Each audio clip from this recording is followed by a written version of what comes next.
बच्चों की दुनिया निराली और रौनक भरी है। कल्पना का ताना बाना बुनते बुनते वे दिवा स्वप्न देखने लगते हैं और अनायास ही कर डालते हैं धमाल। ऐसी ही प्रस्तुति है विक्रम और बाल बेताल। साथियों, नमस्ते। कैसे हैं आप? अरे कैसा है आपका हालचाल? आमने सामने में जुड़ते ही आने लगता है आपका ख्याल, है ना? खुशी से राजी खुशी खुशहाल। तो चलिए शुरू कर देती हूँ आज का कमाल। कमाल, अरे भाई, यानी प्रसंग, एक खास वार्ता, एक खास कहानी, विक्रम और बाल वेताल। विक्रम, जानते हैं ना उसे? आपकी तरह का एक बालक है, पढ़ने लिखने में तेज है, खेलने कूदने में तेज है, बातें करने में चतुर है और सबकी सहायता को हमेशा हमेशा तैयार रहता है, दूसरी मदद को तत्पर रहता है दूसरों की, और कभी पीछे नहीं हटता किसी की मदद करने से। निडर है, साहसी है, विवेकशील है और न्यायप्रिय है। लोगों की समस्या सुलझाने में चुटकियों में सुलझा देता है। अरे अपने आप को, आपको मालूम है ना, राजा विक्रमादित्य की तरह न्यायप्रिय मानता है। जैसे राजा विक्रमादित्य के बारे में कहानियां प्रसिद्ध है ना, कि वो बहुत अच्छे न्याय करते थे, सच झूठ को पता लगा लेते थे। तो ये अपना नन्हा विक्रम भी अपने को राजा विक्रमादित्य से कम नहीं समझता, और उन्हीं की तरह लोगों को इकट्ठा करके, अपने साथियों को इकट्ठा करके उनकी झगड़े निपटाता है, उनकी समस्या का समाधान करता है। और वो जो बाल बेताल जिसकी बात मैंने कही थी, वो उससे भी आप जानते हैं, परिचित है उससे भी आप। अरे भाई, वो जो बहुत बार विक्रम को पेड़ पर उल्टा लटका हुआ पुतला सा नजर आया है, बाल बेताल का। हाँ जी हाँ, वही बाल बेताल है जो कर देता है सवालों की बौछार, और छोड़ता नहीं जब तक उसके सवाल का सही उत्तर न मिल जाए। तो बाल बेताल हर बार उसको किसी न किसी प्रश्न में उलझाकर उसको जकड़ लेता है अपनी बातों के जाल में। और लेकिन विक्रम जो है, विक्रम कई बार सोचता है, कई बार सोचता है कि काश उसे बाल बेताल मिल जाए और वो उससे सवाल पूछे। अब की बार इसके बदले कि बाल बेताल उससे सवाल पूछे, विक्रम खुद सवाल पूछ के उसे प्रश्नों के जाल में उलझा ले।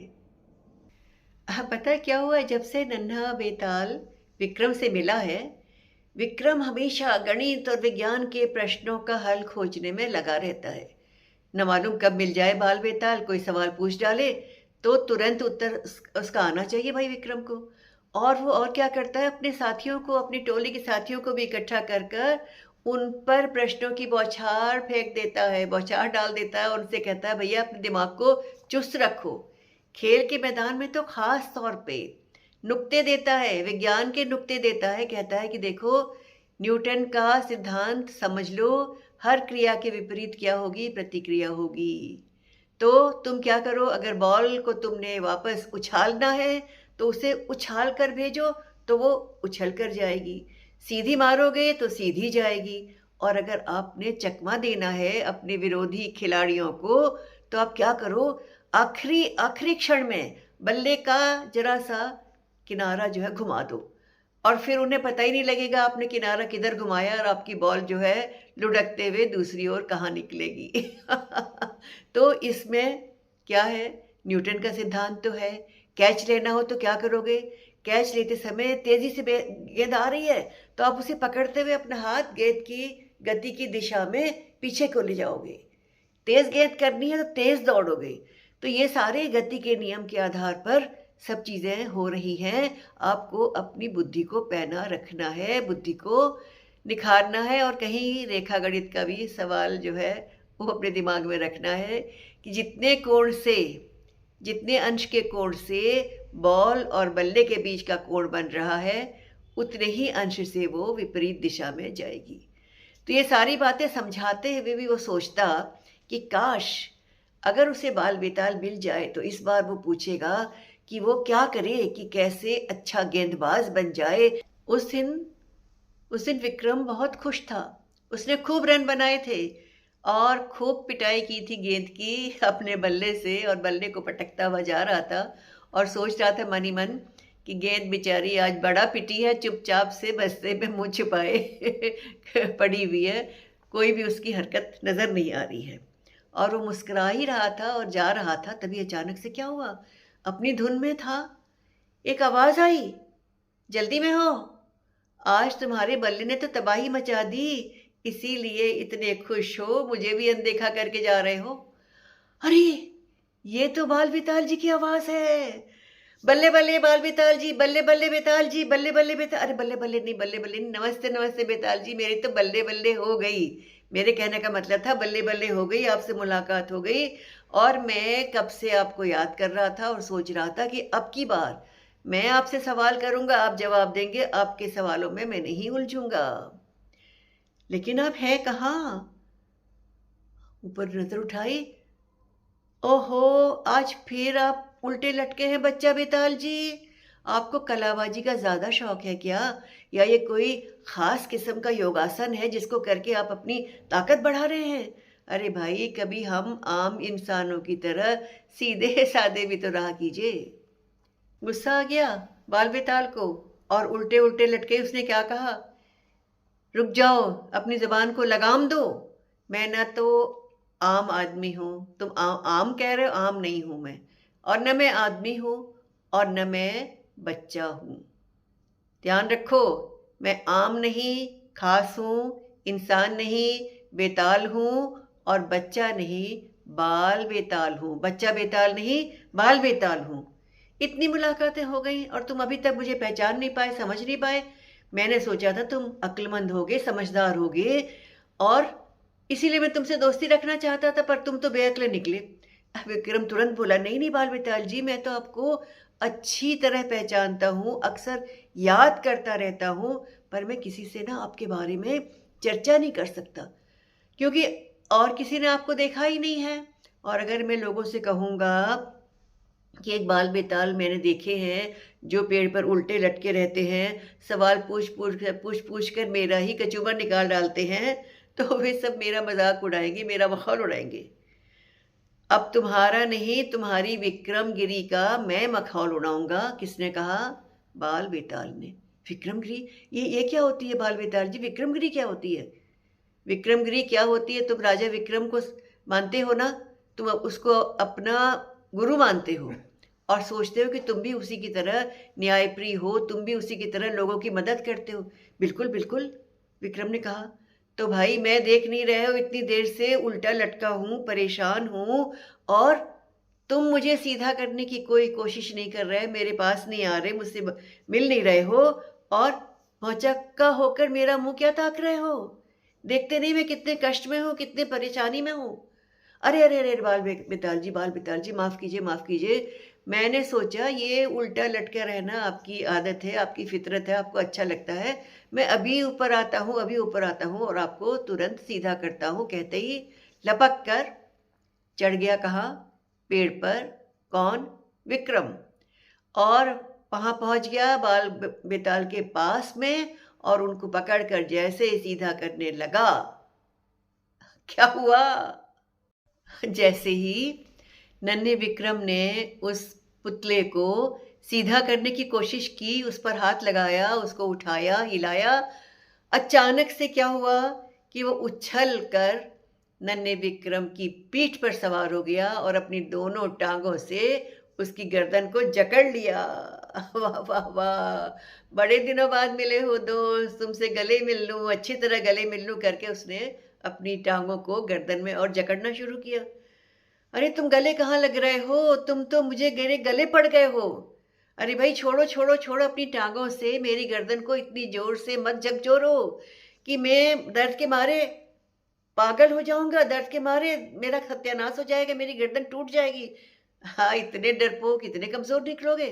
अपने को साहसी कहते हो, वीर कहते हो, न्यायप्रिय कहते हो, और विक्रमादित्य का अवतार मानते हो। मैंने सोचा नहीं था कि विक्रमादित्य का अवतार इतना डरपोक और इतना कमजोर होगा। कंधे पर जरा सा सवार क्या हुआ, तुम्हारी तो सिट्टी पिट्टी गुम हो गई। अरे अरे, डरो मत, घबराओ भी मत, जुझलाओ तो कतई नहीं, तुम तो मेरे पुराने सच्चे साथी हो, और मैं तुम्हें कैसे नाराज़ कर सकता हूँ? लेकिन तुम ये बार-बार जो गले पड़ गया, गले पड़ गया, गले पड़ गया कह रहे हो ना, ये ना कहो। अरे गले नहीं पड़ा, मैं तो तुम्हारे गले पर गले मिल रहा हूँ, ये तो मेरी फ़ितरत है। गले पर सवार होना मेरी आदत है, मुझे अच्छा लगता है। और अब मैं कैसे इस आदत से छुटकारा पाऊँ? ये मेरी समस्या है। मेरी मदद करोगे? ज़रूर करूँगा, क्यों नहीं मदद करूँगा? मैं तो हमेशा सबकी मदद करता हूँ, विक्रम ने कहा। तो उसने कहा, भई मैं तुमसे कुछ सवाल पूछूँगा, उसका तुम सही उत्तर दोगे, तो मैं अपने आप तुम्हारी गर्दन को छोड़कर यहाँ से चला जाऊँगा। अरे! बाल-बेताल जी, मैंने सोचा था आज मैं सवाल पूछूँगा और आप जवाब देंगे, पर क्या करूँ आपकी समस्या ज़्यादा गहरी है। तो चलिए आप पूछ डालिए सवाल और मैं आपका जवाब देने की कोशिश करता हूँ। तो बाल-बेताल मुस्कुराया, उसने कहा ऐसा है कि सीधी बात तो मैं करता नहीं। भई मैं तुम्हें पहले सुना डालता हूँ एक कहानी। तो भाई सुनो कहानी, कहानी किसकी है? एक कंजूस और दानी राजा की। हँस पड़ा। कौन? विक्रम। नन्हा विक्रम हँसते हुए बोला, अब मस्करी क्यों करते हो? बाल-बेताल जी मस्करी ना करो। भई दानी और कंजूस एक ही साथ कोई कैसे हो सकता है? फिर बाल-बेताल को गुस्सा आ गया। उसने कहा देखो, बीच में न रोको और न टोको, वरना तुम्हारी गर्दन की खैर नहीं, मैं इसे और कस के जकड़ूँगा और उसके बाद खत्म हो जाएगा तुम्हारा सारा अकड़ और सारी जितनी भी तुम्हारी जो मस्करी करने की आदत है ना, वो सारी छूमंतर हो जाएगी। अरे बस, बस, बस बाल बेताल जी बस करिए, इतनी ज़ोर से मत अपनी टाँगों को इतनी ज़ोर से मत दबाइए मेरी गर्दन को, मुझे दर्द हो रहा है, दर्द हो रहा है। आप सुनाइए कहानी, मैं बिना टोके, बिना रोके पूरी कहानी ध्यान से सुनूँगा। ठीक है, सुनो।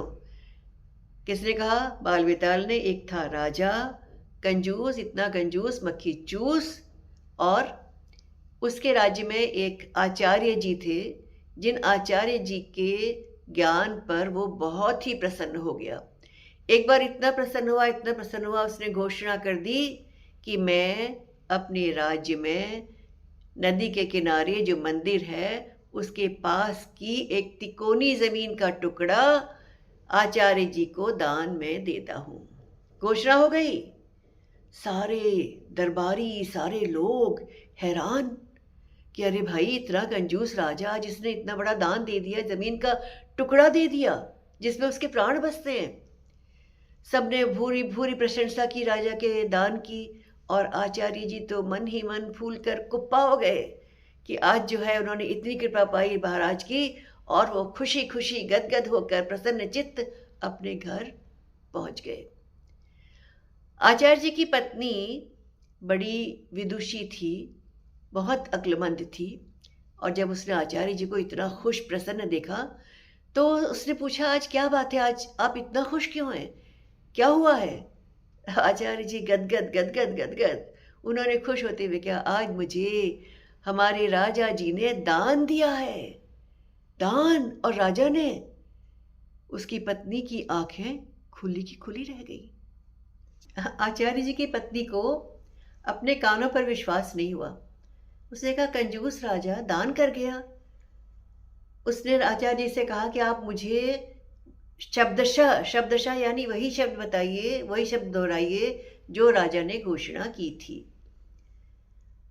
आचार्य जी ने कहा राजा जी ने यह घोषणा की कि उनके राज्य की नदी के साथ के मंदिर के तिकोनी जमीन को वो मुझे दान में देंगे, जिसकी तीनों भुजाओं की नाप 10 गज, 10 गज और 30 गज है। वो हमें दान में मिल गई है। अब तो हम मालामाल हो गए, हमें तो अपनी भूमि में अपना घर बनाएंगे, खेती भी करेंगे।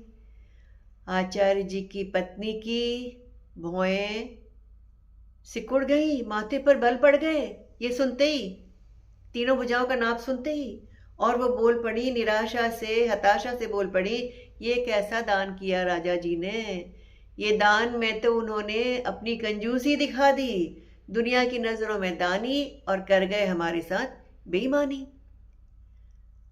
और अब फिर बाल बेताल ने कहा कि विक्रमादित्य महाराज जी जो भावी महाराज बनने वाले हैं, आप ये बताइए कि इसका क्या अर्थ हुआ। आचार्य जी की पत्नी ने ऐसा क्यों कहा कि दान के स्थान पर उन्होंने बेईमानी की और धोखेबाजी की। क्या धोखेबाजी हुई और क्या उनके साथ बेईमानी हुई, अगर आप सही बताएंगे तो मैं छू मंतर हो जाऊंगा आपकी गर्दन से। लेकिन अगर आपका जवाब सही नहीं हुआ तो समझ लीजिए कि आप मेरी जकड़न से उबर नहीं पाएंगे। अच्छा अच्छा, सोच रहे तो सोचिए, जो बताता हूँ कहा किसने, विक्रम ने। और उसका दिमाग तेजी से चलने लगा। अच्छा, त्रिभुज, 3 भुजाएं, 3 भुजाएं, 10 गज, 10 गज, 30 गज। भुजाओं की नाप सुनते ही विक्रम के दिमाग में कौन सी उठी, हंसने लगा। वो हंसने लगा और उसका चेहरा खुशी से चमक उठा। मान गए बेताल जी उस महाराज को, राजा को भी मान गए कि आपकी कहानी के राजा कंजूस तो बहुत है, कंजूस तो ज़रूर थे, लेकिन वो अक्लमंद भी थे। विक्रम फिर हंसा और बेताल ने गुस्से में कहा, हंसी में मेरी बात को मत टालो, उत्तर दो वरना। और उसने गर्दन कसनी शुरू की। विक्रम बोला, अरे अरे अरे बाल बेताल जी, दे रहा हो ना उत्तर। मुझे मालूम है कि किसी भी त्रिभुज की 2 रेखाओं का योग तीसरी रेखा से बड़ा होना चाहिए। अब जो नाप इसने दी है, 10 गज, 10 गज, 30 गज, किन्हीं भी 2 भुजाओं का योग तीसरी से बड़ा नहीं हो रहा है। तिकोनी जमीन तो बन ही नहीं पाएगी। कैसे बनेगी? कोणी नहीं बनेंगे ऐसे कि तिकोना हो जाए। तो इसलिए ये कंजूसी में कर गए बेईमानी, और जो उनकी पत्नी थी उन्होंने पकड़ ली आचार्य जी की नादानी। लेकिन अचानक क्या हुआ, बेताल तो था ही नहीं वहां पर। क्या पाया विक्रम ने कि वो पेड़ के ऊपर चढ़ के बैठा हुआ है। धुंधला अंधेरा है, कोई नजर नहीं आ रहा है। और ये बेताल क्या सचमुच में बेताल था? ये कोई कहानी थी या कोई सपना था या मेरा भ्रम था? उसके कुछ समझ में ही नहीं आया। और वो सोचने लगा, अगली बार छोड़ूंगा नहीं, बेताल जी के दोनों टांगों को पकड़ कर रखूंगा ताकि वो गर्दन से छूटकर भाग भी न पाए। और नीचे उतर के अपने घर की ओर चल दिया। तो भाई, विक्रम और बाल बेताल की ये कहानी आपको कैसी लगी, जिसमें विक्रम ने अपनी बुद्धि लगाकर अपने गणित के ज्ञान को व्यवहार में लाकर उस सही उत्तर को खोज लिया था। ऐसे ही आप भी दिमाग को पैना बनाइए, बुद्धि को निखारिए। फिर मिलेंगे। नमस्ते।